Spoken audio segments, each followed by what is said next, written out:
see the crystal raindrops fall, and the beauty of it all is when the sun comes shining through to make those rainbows in my mind. When I think of you sometime, and I want to spend some time with you, just the two of us. We can make it if we try, just the two of us. Just the two of us.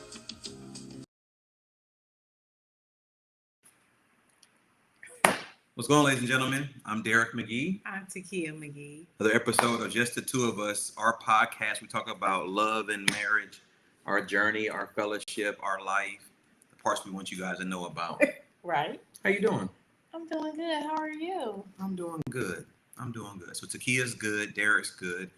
Let's delve in. We want to thank you all for the great support you're giving us. Thank you for the comments you put in after watching the shows. Thank you for being supporters. Really appreciate it. We are grateful. It's exciting. Yeah. We're thankful. I'm very proud of her that she's sticking with this. This is not her thing, right? But she's been amazing, and I'm grateful. Right, because I'm an introvert, sometimes forced to be an extrovert. That's what I want to stick with. So at the end of last episode, we gave you a teaser about today's show, right? And I want to delve right in. So we gave you a teaser. We're going to talk about our pregnancy journey, right? Of getting pregnant, and what we were told, what we were told to believe, what we actually believe, what took place. But I'm going to let Tikia tell the story, because I think it's important to tell the story, and then I'm going to ask a critical question of her after she tells the story, and I'm going to give my perspective, right? So please tell the story. So, actually, when we were dating, I think we had mature conversations, because I can remember asking him, what if I can't have kids? And if I can't have kids, is that a deal breaker? Because in my mind, I thought that most men, once they become married and enjoy their spouse, that eventually that they will want kids. So fast forward to the year was 2003. Yeah, the year was 2003. We had been married a year. I was having bad female issues, and I was passing out basically. So I'm grateful that I listened to Darrick in that moment, because I was trying to insist upon going to work. And he was like, nah, I don't think you need to go to work. I think you just need to rest. So call my doctor. Fast forward, I got sent to the gynecologist, and I got sent to the hospital because I started passing out in the hospital. And I can remember the last time I was like in the hospital in the bathroom and I passed out. I'm like, Lord, I don't want to die like this. So they came in, and the doctor, we got through with that. I think they sent me home to rest. Yeah. And I had a follow-up. The follow-up was, you have to do ultrasound, Miss McGhee. You have fibroids. And fibroids are very common in African-American women. And I didn't have one fibroid. I've had several fibroids. So let me stop you and ask you a quick question. Did you know anything about fibroids when we were told about it? I did not. Okay. I did not. So he prepared me. You're going to have surgery. So my first question to him was, well, if I have the surgery, will I be able to have kids? And his response to me was, I won't know until I get in there. Yep. So it was a waiting game. Yeah. And so Tikia goes in for surgery. I'm in the waiting room. My mother-in-law is there. I want to say my beloved sister-in-law, Sharita, was there. Maybe a couple other people were there. Alice, she came. Yes. We were on the waiting room waiting patiently. And the doctor does the procedure. And let me just, before I finish that part, let me go back. So Kia mentioned about passing out. It had gotten to the point of so critical to where at one point she was putting on 2 menstrual pads at the same time and bleeding through both of them. And that's really when I said, we got to go to a doctor. She was trying to press to go to work. But when I saw that for myself and I saw how weak she was, that's a lot of blood to be losing. And so The doctor comes after doing a procedure. He calls me into a private room to kind of walk me through everything. Remember there being a dry erase board in the room, and he proceeds to go to the dry erase board and begin to try to explain to me what he saw in there. This was Dr. Clements with Women's Pavilion. Women's Care, right? No, For Women's Care, yeah. He's since retired. So he was trying to start drawing pictures. And he mentioned about, he said this phrase called dermoid. And he said that, I said, what's a dermal? He actually showed like had hair follicles and these one or two teeth. And at some point early in our marriage, I guess he was alleging that you had a tubal pregnancy. And basically, when you have fibroids, the fibroids actually feed off a menstrual cycle. Right. So they grow the menstrual cycles. And the fear of getting pregnant is they could suffocate the baby because they're growing. And as Tikia mentioned, she didn't have one, she had multiple, but he began to describe them to me. And she had some as big as, I think he said one was almost as big as like a baseball. I can't remember the same description, but they were pretty large. And so he was going in thinking he was going to move one, ended up being 4 or 5 of them that he ended up removing.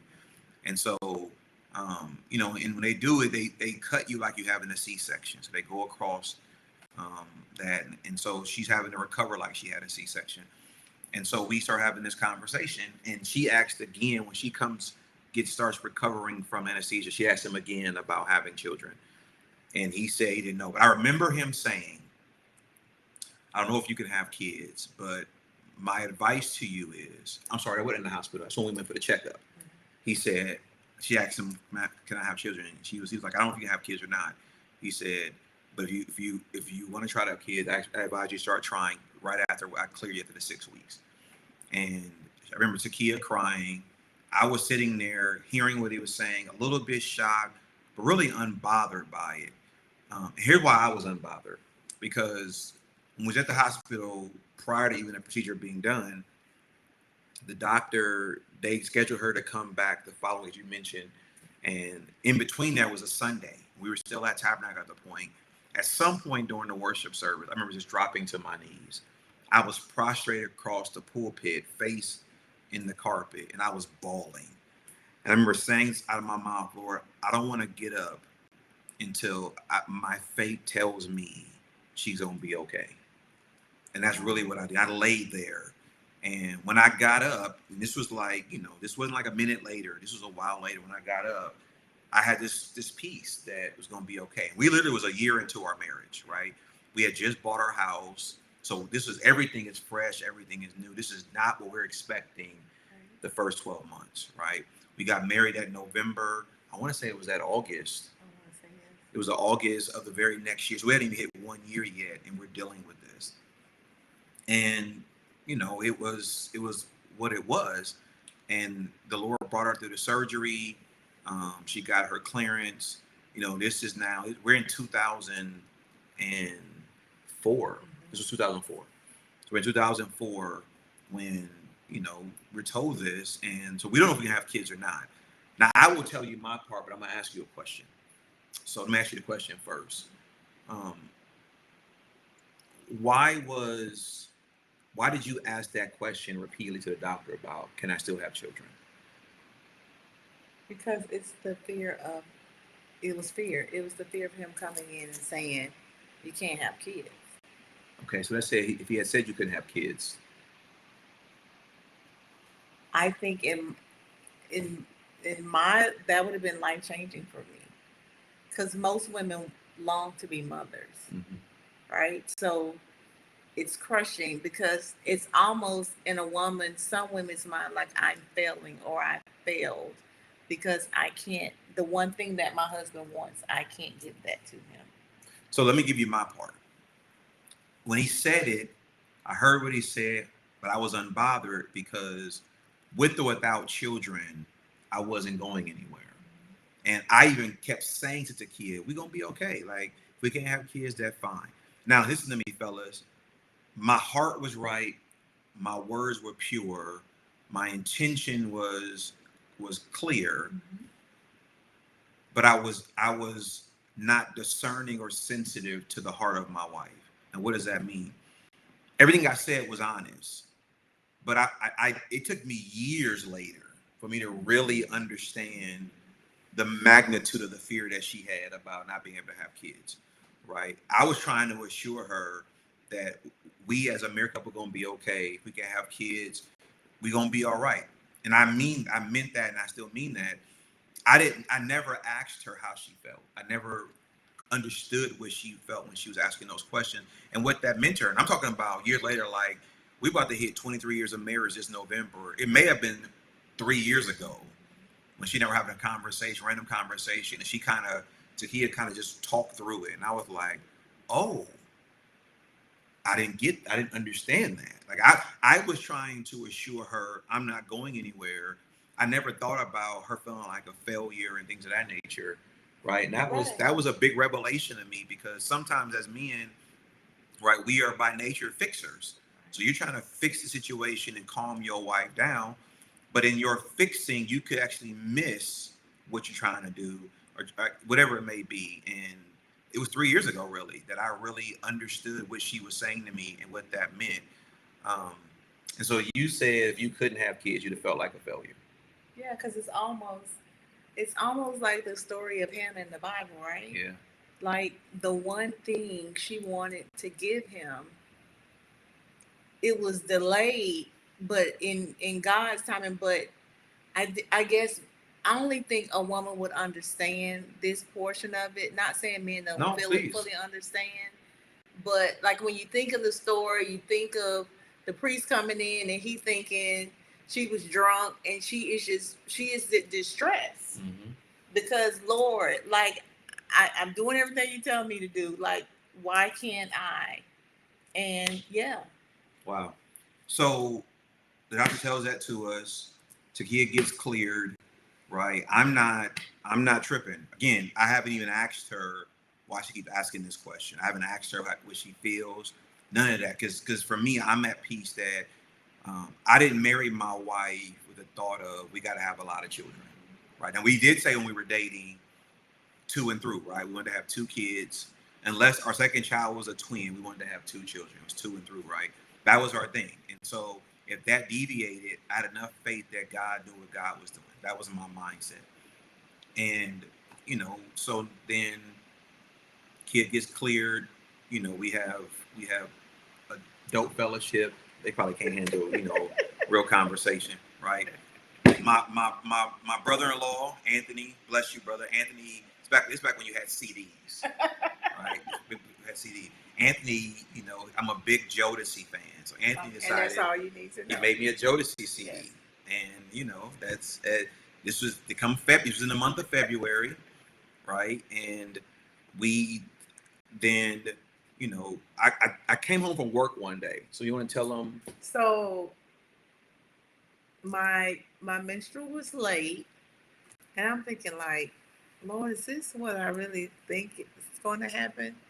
So don't judge me. I know I took like 4 pregnancy tests. It was 4 of them, bro. It was 4. Before I eventually told him. So what I was doing was I come home, shower, change, and I was taking the test and putting them up under the sink so he wouldn't see them. And I was like, I think I'm really pregnant. I think I need to go tell him. And I think I walked out and was like, I have something to tell you. No, that's not what you did, bro. That's not what I did? No. She took 4 tests. I took 4. I feel like you took 3 that morning and then 1 when you got home from work. I feel like that's how it was. I didn't know any of this. But I think I went to the restroom or something like that, and I was asking for something. And I was getting ready to go under the sink to try to find it. And you kind of freaked out. And so you was like, I got to tell you something. And the way she said it, like I got startled. I'm like, what is going on? She's like, well, sit down. I'm like, no, I'm going to stand up. It's like, sit down. I got to tell you something. Just tell me. I'm that guy where like, don't tell me to talk about something. Let's just talk right now. I'm like, what? And she was like, just sit down. And she was so like forcefully demanding. I sat down. I'm like, what's wrong with you? And she said, I'm pregnant. And I was like, what? And she was like, no, I know. I remember asking, I was like, are you sure? And that's when she produced 4 pregnancy tests. She was like, oh, I'm sure. And like, it was like, there was no doubt. Because the line was faint, right? Yeah. So I'm thinking it's got to be defined. It's got to be bright but it was like this faint line. Yeah. And so all 4 of them were like that. So then we we cried, we prayed, we celebrated. Tikia is born and raised in Tallahassee. I am not. So I don't have any family in town by way of bloodline. So, the first thing you do, right, once we got ourselves together, she calls her mom and say, what you doing? Her mom was like, nothing more. She said, we coming over, I got to tell you something. This was late now. This wasn't like 3 in the afternoon. This was late at night. Yeah, it was. We go over there, and Kia has put all 4 pregnancy tests in a brown paper bag. We walk in there. Her mom was like, what is in your hand? And she opened the bag and started screaming. Exactly what she started screaming. Now that I think about it, that was kind of like, man. No, hey man, listen, pee all over the test. None of us tripping, right? We just hands smelling like urine. Wasn't even thinking about it.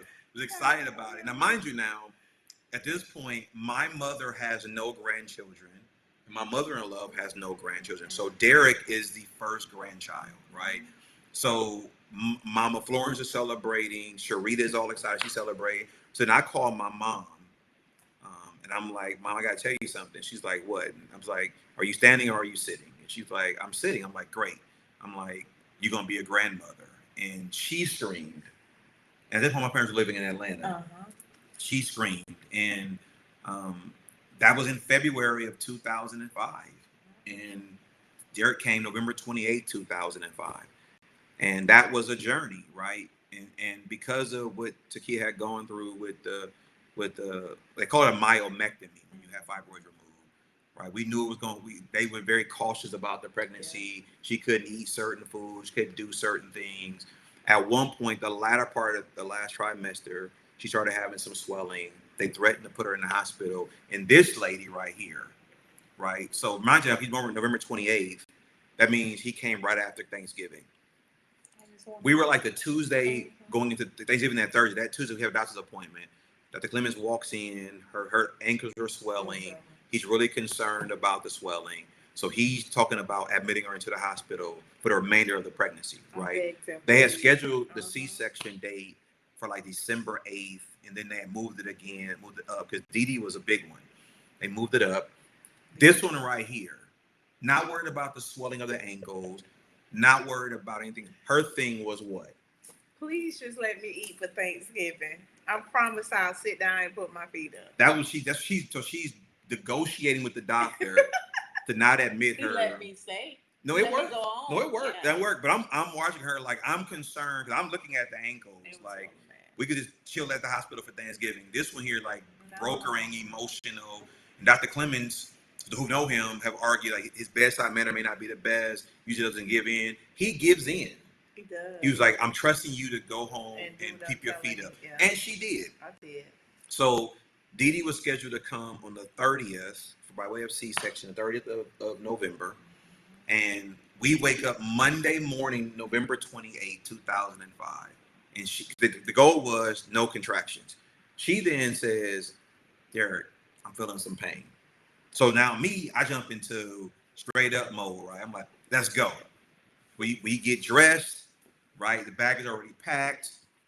We get ready to go. Yeah. We get in the car. I'm calling people, call my mother-in-law, call other people. We head to the hospital, right? And just being careful. We get there, and they were like, well, got to get yourself ready. Today is the day.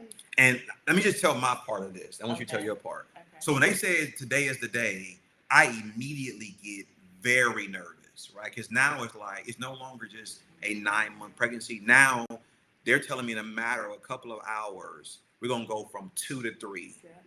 And my mind had to catch up with what they were saying. I was struggling with processing what they're saying. And I'm like, what? And she was like, yeah, she's not going home. She's going to have the baby today. Like we're prepared to prep her. So then they take her to get her ready.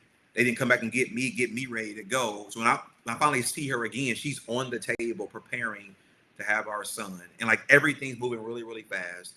And it was happening. It was go time. And I was like, whoa. So tell me what you thought when she said, today is the day. This is really about to happen. Like, I'm about to see the baby who has pushed my insides up my chest. The baby who will, when I would get in meetings at work, will just move all over the place. And my supervisor then because she didn't have kids. She was so fascinated. She was like, "Oh my God, your stomach is moving." Yeah, because there's a baby on the inside of me. Um, yeah, it Yeah. was exciting. Yeah. Right. Very exciting. Very exciting. Very exciting. I'll tell you, like, Dee Dee was a very active baby through the pregnancy. It would be awesome to watch Tikia's stomach move, right? I would talk to her stomach. He It would knew be Darrick's bouncing up and voice. down. Yeah. It'd be so exciting. Dee Dee he came, I would argue, 2 weeks early, maybe 2.5 weeks early. He was 8 pounds, 12 and 3/4 ounces.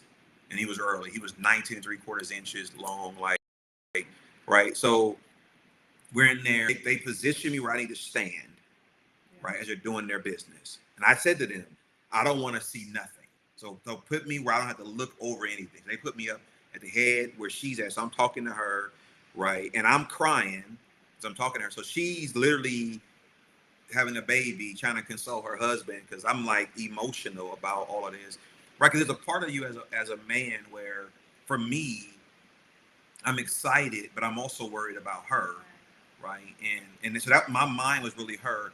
It didn't hit me that we had a son until I heard him cry, and then I remember looking like, what's going on? And they had basically brought him. He was out, and then she said, "Dad, we want you to cut the umbilical cord." And I remember looking down at him, and he had the chubbiest cheeks. And his eyes were open. He had the chubbiest cheeks. And I looked at him. I mean, I'm flowing with you at this point. And so they're trying to guide my hand. I'm shaking because I'm all excited and emotional. She finally got me calm to cut the umbilical cord. They go clean him up. They wrap him up. They bring him to me. And I'm holding him and I'm looking at him. And he had one eye open and one eye closed looking at me. Now, here's the funny thing about this story. So I'm holding him. I'm rocking him. I'm talking to him. And this one right here, still on the bed, as they're working on her and fixing her up, she's summoning me to bring her baby. She wants her baby. Everybody else gets to see him. And I'm like, I'm thinking because they're tending to her, I need to tend to him. She's not worried about nothing. She wants her baby. So I bring her the baby. And it's not exaggerating. I instantly saw a mother and son bond established immediately, right? Just the way I remember putting him like by her cheeks or something like that, and like just the calmness. And Dee Dee was just that child where he didn't cry much of ever unless he was hungry, right? He was just he slept early through the night, right? Only thing is he crawled for a long time, right? He was like 14, 15, 45 walking. And so it was exciting. So we talked in the last episode. I'm going to talk about this, about your relationship with your son and why Dee Dee is so special. We kind of told him the journey. Okay. We were kind of told we probably couldn't have kids, go and try. So it means a lot to us. So speak to that, though. The bond with Dee Dee is the way it is because Dee Dee is the promise. Ooh, I look at Dee Dee being the promise. I look at Dee Dee being the promise. Yes. And Tania being the added blessing. Move. Look at you. Come on now. Come on now. Keep going. Dee Dee was the promise. Dee Dee was what I prayed for. My Lord. Dee Dee was what I prayed for. Yeah, that's good. You about to cry? No. That was good. That's good. Yeah, Dee Dee is the promised child. Yeah. Yeah. Yeah. Like, yeah. That's why I wanted to see him, because I think, well, I know that moms bond faster because we're caring, right? Yeah. So, like, you're talking to your stomach, you see the baby moving, the baby is responding to your voice, but to actually see, like, this is the promise. Yeah. Yeah. The funny thing about the Dee Dee pregnancy was Tikia had morning sickness 90 straight days. So the entire first trimester, she was sick every morning. Day 91, the beginning of the second trimester, everything stopped. Yeah. With Tania, our daughter, kid was nauseous the entire pregnancy, like literally nauseous. But the funny thing with Dee Dee also, because he was a big one. If you ever saw Tikia from the back, you would never know she was pregnant. She was all stomach, literally all stomach. We have pictures of that. We got to show that at one point. Yeah. She was literally all stomach. And when he came out, and so we stayed at the hospital. He's born on that Monday, right? He goes through the circumcision, all that type of stuff. So I'm thinking we're getting ready to go home by Wednesday. and the nurse comes in. They're like, "Hey, you can't go home." I'm like, "What do you mean you can't go home?" They say, "Well, we're going to discharge your wife. Y'all can go home. He has to stay one more day." I was like, "Why?" We had jaundice. And here's how great God is. The nursing comes back and said, "Yeah, we're going to discharge her, but the hospital is not crowded. There's not a demand for beds, so you guys can stay an extra day." Because the kid initially got emotional, like, "I'm not leaving my baby here." But he had jaundice, so they were trying to put the photosynthetic light things over his eyes, so on and so forth. He wasn't having it. He was snatching it back, all things of that nature. But that Thursday, we got to go home, whatever it may be. My mother-in-law, Clarita Florence, who's going to see this episode, she's at the hospital with us as we're getting discharged, getting Tikia prep. I go down and get the car seat in. They're trying to help me put the car seat in, so on and so forth. We're riding home. My mother-in-law is trailing behind us in the car. Like, I'm driving probably the slowest I've ever driven in my life. Literally. Like, we get home, get in the house, she gets situated. We in the house maybe 5 minutes. Mama Florence says, "All right, I'll see y'all later." I said, "What you mean? Like, please don't leave." Where are you going? And she was like, "No, y'all need to spend some time." I said, "No, please don't go." Because at that point now the fear sets in. And now we're at home. There is no nurses coming in to get the baby from us, to give her a chance to sleep, give me a chance to sleep. Like, it's us. And so because Tikia, the way she delivered, she couldn't lift him. I had to bring him to her. And so she literally leaves. Mama Florence leaves. And I'm like begging her, "Please don't go. Please don't go." She leaves. So that night, I get Kia situated, get Lou situated in the bassinet. We all in the same room. We go to bed. Wake up the next morning. I'm like, "Kia, oh my gosh." She's like, "Well," I'm like, "He slept through the night." And she was like, "No, Joker, you slept through the night. He was up crying." I didn't hear him cry at all. Like, she literally had to maneuver herself to slide him out the bassinet and get him into her arms. Yeah, like, I had a C-section, right? Didi was almost 9 pounds. Yeah. I should have known he was going to play football, right? Like, Didi was a big baby. Yeah, he was big. Didi came out smacking. He came out, his mouth was moving. He came out hungry. Came out moving. Only time he's ever been impatient was when it was time to eat. Like, he would let you know, "I'm hungry." So I slept through the night. I didn't hear a peep the entire night. I woke up like, "Oh my God, he slept through the night. This is gonna be great." She's like, "No, Joker, you slept through the night." Right. I had to maneuver myself to get him out the bassinet, so on and so forth. Like, Darrick. I ain't hear nothing. I hear nothing. Yeah. Hear nothing. But when I tell you, we've never been parents before our son, and I'm not blowing smoke. I watched you. It's just something like it just kicked in. Like, you just like, it's just, as a mom, it just kicked in. Like, I'm talking about, like, just like that. Like, you ain't got it. It's like that. Like, it just kicked in when she was like, literally.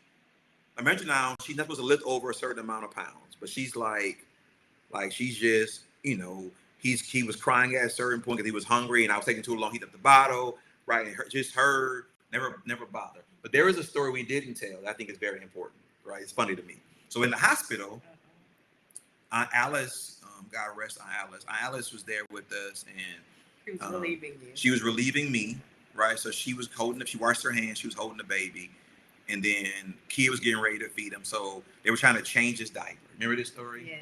Go ahead. And he had his first bowel movement after being born.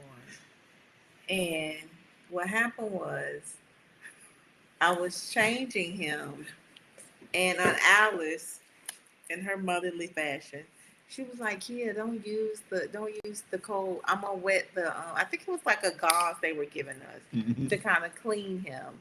And she said, "I'm gonna warm it a little bit." And I was like, "Okay, yes, ma'am." So Didi's in the bed, laying on the bed.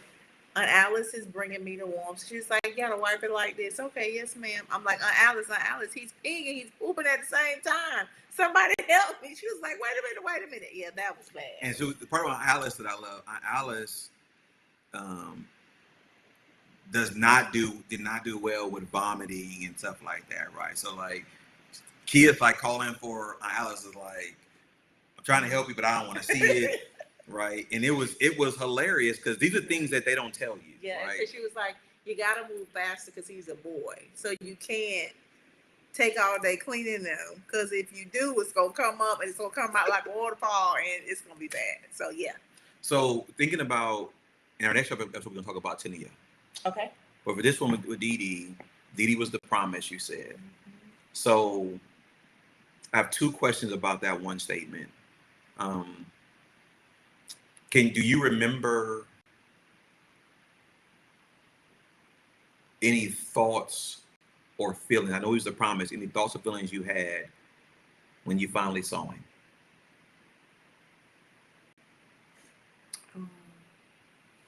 He's finally here. Wow. Yeah. Yeah, I think that's what I said because I couldn't maneuver. Yeah. I remember, and you bringing him to me. I'm like, he's finally here. I finally get to see him. My first thought was, this is truth. My first thought was, Lord, don't let me mess this up. Right. Like, having a son is a big deal. Lord, let me mess this up. But that was my initial thought. So then Dee Dee's now 19, freshman in college, amazing son, right? He's never given us any issue, just amazing person, like amazing. He's the oldest grandchild.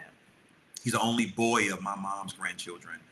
And, he's an amazing big cousin, amazing big brother. Like, he's just awesome. And I'm grateful for all of that. He takes great pride in how he takes care of his sister and his cousins. He's now 19, right? So your promise is now 19. What did you hope for? Oh, look at you. Kid's very emotional person, so she started crying. So as Dee Dee was growing up, what was your hope for this promise? That he will live out his dreams. Like that he will live out his dreams. And I think I spoke about fear about him last episode. That he wouldn't be fearful, that he would live a life that he would enjoy, that he wouldn't have any regrets at all. Yeah. For me, when I think about him now, I'm about to start crying literally about this one. I think I struggle at times with my son having my name because there's pressure to that I never thought about, right? And that's never what I want him to experience. I want him to always be able to fulfill what God has ordained for his life. And much as the pride that we have the same name, I think about Bronny James, for example. Like, people say he's in the league because of who his father is, which may be true. But the level of criticism and critique he undergoes, this young man's like 19, 20. The level of hate and visceral he endures because people feel like they can. Yeah. The other thing, though, is I always hope that I'm a good enough model they won't ever look back and say, I wish my dad had a. Right? Like, I tell my son all the time, brother, there's nothing you can do I'm going to hate you for. I'm going to be your greatest cheerleader. I'm going to support you. But I was like you said, I don't want to be fearful to launch. And we are blessed to have two amazing children who we're very, very close with. But, you're right about D. Like, there was a season of our marriage where we didn't know if we could have kids. And, when we started trying to have kids, it wasn't immediate. So you start thinking about maybe the doctor was right. And, and so it's an amazing situation. But I want you to talk to that mother who may be struggling to get pregnant or has endured miscarriages, feels like she has failed in her marriage because she may not be pregnant, maybe just be whatever. Because you've been there, right? And you felt a way that your husband didn't understand, and marriage you don't understand, right? Something inside of you that there's something you want to be able to give that you can't. For the woman who's trying that can't, you are an amazing woman. Yeah, I like that. No matter what the doctor said, you are an amazing woman. I want to say, don't allow motherhood to define who you are as a woman. That's good too. Because you cannot be able to conceive, but you can mother so many other ways. It may just be that figure, that your coworker who's younger than you need, that little girl at church, a little boy at church that runs up to you every Sunday to give you that hug, that godmother that you are, the aunt that you are. God can send you what you need in other ways. Let me put it that way. You asked me something else. And what about just the woman who feel like she's failing in her marriage? Maybe not because of Or pregnancy, even or just in motherhood. Motherhood, right? God has given you everything you need. And I think a lot of times we struggle with that as moms, because we look at the next woman and we think, oh, she's done X, Y, and Z, but you don't know her story. You don't know what she had to go through, even in her marriage or with her kids, to get her to that point. But I think everything that we need to succeed in life, being a wife, being a mom, God has placed inside of you. It's just us reaching down and tapping into it. So I'm gonna respond. I'm gonna talk to the men. Yes. I'm gonna ask you to do something before we wrap. All right. Okay. So to the men, I would say, if you're in a situation with your wife, and my wife just gave your wife words of encouragement, I would say to you, don't make the mistake that I made, right? Where you're trying to fix it because that's your nature. There's a quote that says, listen with the intent to understand, not with the intent to respond.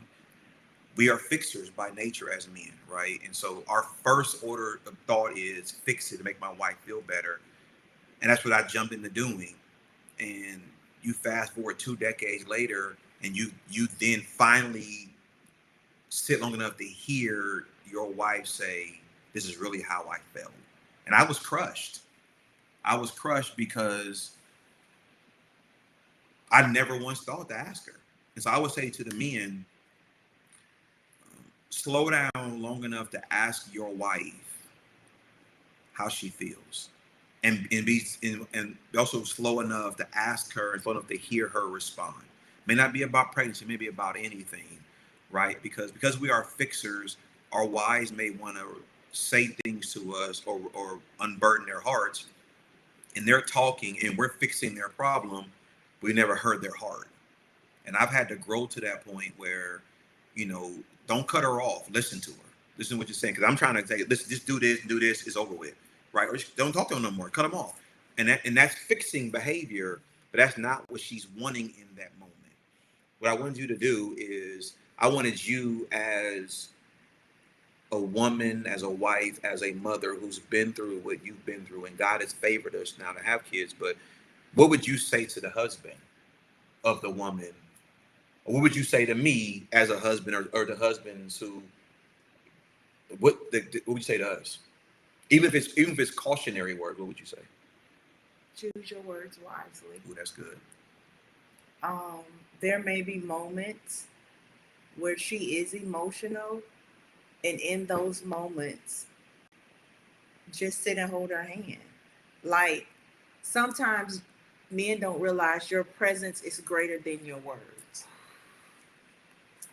No, it's serious. No, serious. Like, that was strong. That's strong. Like, you could, for example, I'll just give you an example. You could be in the house and she's just crying, and instead of you saying, baby, what's wrong? Baby, what's wrong? Tell me what's wrong. No, just sit down. And she's sitting on the floor Indian style, you sit down on the floor Indian style with her, and you hold her hand, and eventually she will open up. The space has to be safe enough so that the woman will feel vulnerable enough to open up and share. Man, that's so good. That's good. That's not how we're raised, though. And because women are emotional beings, right? But I'm talking about as men. We're not raised that way, right? We a lot of men never even show emotions. Right.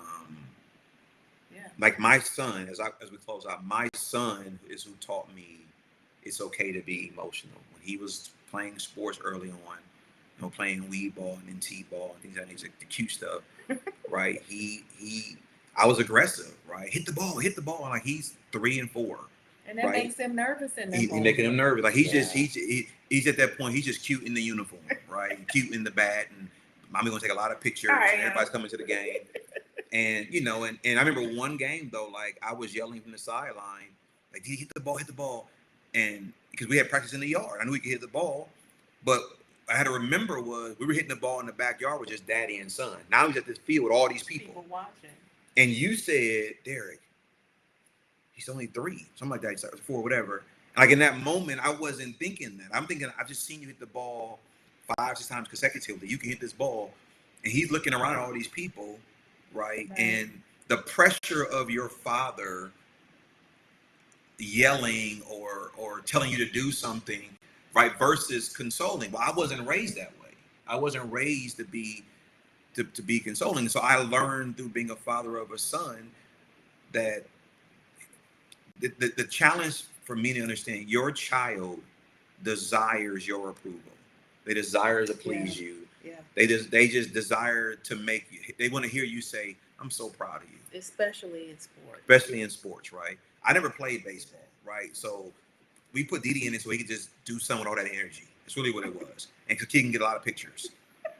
What it was. And so he's not about to go to the league tomorrow, Darrick. Calm down. Calm down. Right? And we used to have those conversations. But even in high school, I think parents get it mixed up. Mm-hmm. I think sometimes as parents, we live our dreams through our kids, but also we don't realize they just need to turn around for whatever bench they're seated in and see us there. That's it. If you never get any playing time, if they never throw you the ball, if you never make the tackle, Didi, I just want you to know that we're there. Yeah, and I had to grow there. Like, our dude was that dude in school, right? But I had to grow there where, like, by his senior year, like, I would yell, but I wasn't, right? I wasn't about to cuss coaches out. And I would get mad at the refs still, right? For they were cheating in that regard. But I had to grow there. Because my wife would tell you, like, there were a couple of times I was coming across the fence on people. Right, you can disrespect me or my child. It's bad when your son in the middle of the game saying, "Daddy, calm down." He turned around like, "I need you to calm down." And she talking about, you're a pastor. Well, I ain't a pastor right now. And I said, we're McGhee's, and McGhee's don't act like that. Right? Oh my God, I'm a football mom. I said the tackle, catch the pass. Do y'all watch it? I'm watching. I'm learning. I'm gonna get there. So, thank you all for letting us share our journey, our story, and talking about, Dr. said we probably couldn't have kids. But God. Like, literally. So, we are ever grateful for the Lord trusting us with parenthood. On our next episode, we're going to talk a little how our daughter got into the picture. There's a gap, right? Our kids are 4.5 years apart. So Didi was the only child for 4.5 years. Now, we had our nephew, Steven. We didn't have him, but he came in the midst of that. So we had somebody to play with. But, we became 4.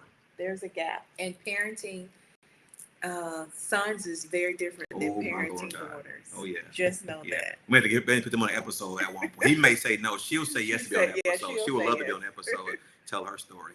Listen, thank you all once again for being a part of another episode of Just the Two of Us, where we're just kind of talking about who we are, our journey, our story, being obedient to a vision that God gave. I'm still so proud of you, man, for agreeing to do this. I appreciate you. And we pray that this episode blesses you. Like, comment, and share. Amen. Blessings to all of you. I pray the Lord's blessings be upon you. Remember, no matter what you're going through, God can fix any situation. Marriage is honorable in all. Bed is undefiled. I'm Darrick McGhee. I'm Tikia. Just the two of us. Bless y'all.